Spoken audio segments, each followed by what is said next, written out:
For all the latest from the world of motoring, hit that subscribe button and stay connected.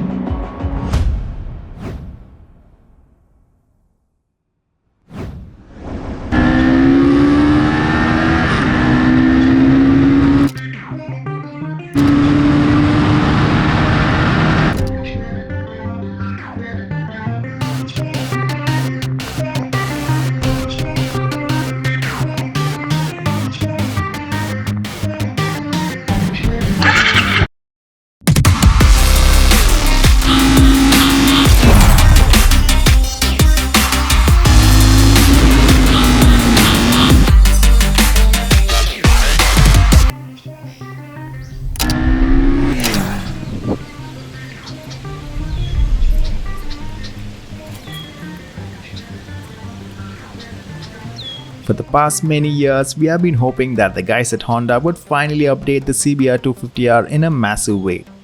But what we finally got is its naked avatar, and that too as a CKD. At this price point, there are a lot of machines that dominate with their power to price ratio. So how does the CB300R stack up? Let's find out.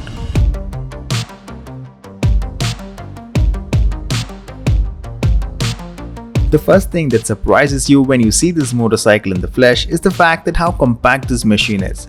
That said, the motorcycle has a very commanding presence and has that big bike feel. The massive front forks, the classic round headlights, the beautifully sculpted tank and the prominent tank shrouds give it a very old school macho look. But enough about how it looks, let's see how it rides.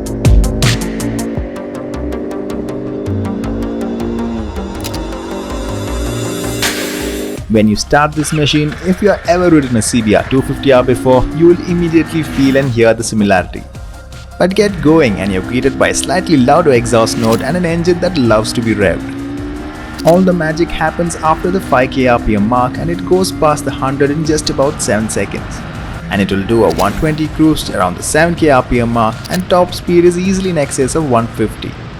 We really would have loved to see more torque available at lower RPM. In its current form, the gearbox will keep you busy in low-speed urban conditions. And speaking of slow urban conditions, the engine always ran cool and we did not have any heating issues. Interestingly, the Honda CB300R returned a really impressive mileage of around 30 quite consistently, making it one of the most efficient in this segment.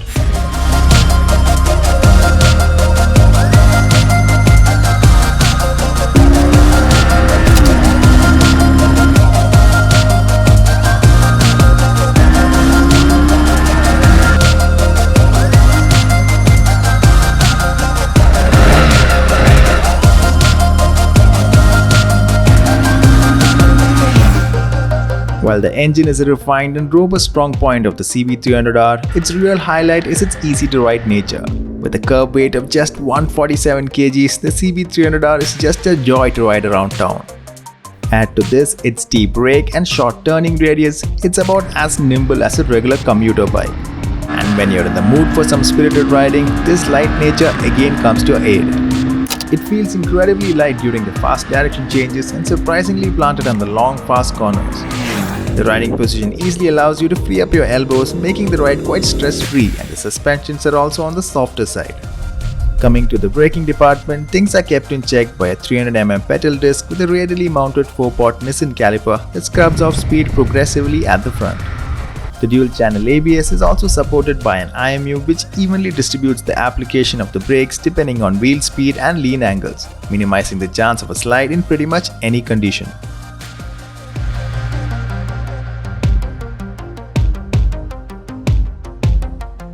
The build quality all across the machine is quite good and the blue backlit meters up front look especially good.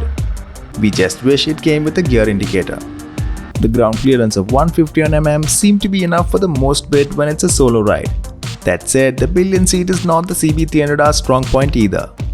So, coming back to the question of power to price ratio, is the Honda CB300R worth it? Well, on paper, it might lose the battle.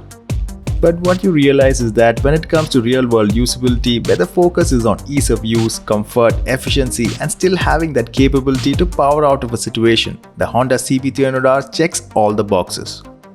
Do let us know what you think about the Honda CB300R. Thanks for watching and do subscribe to our channel for more such content.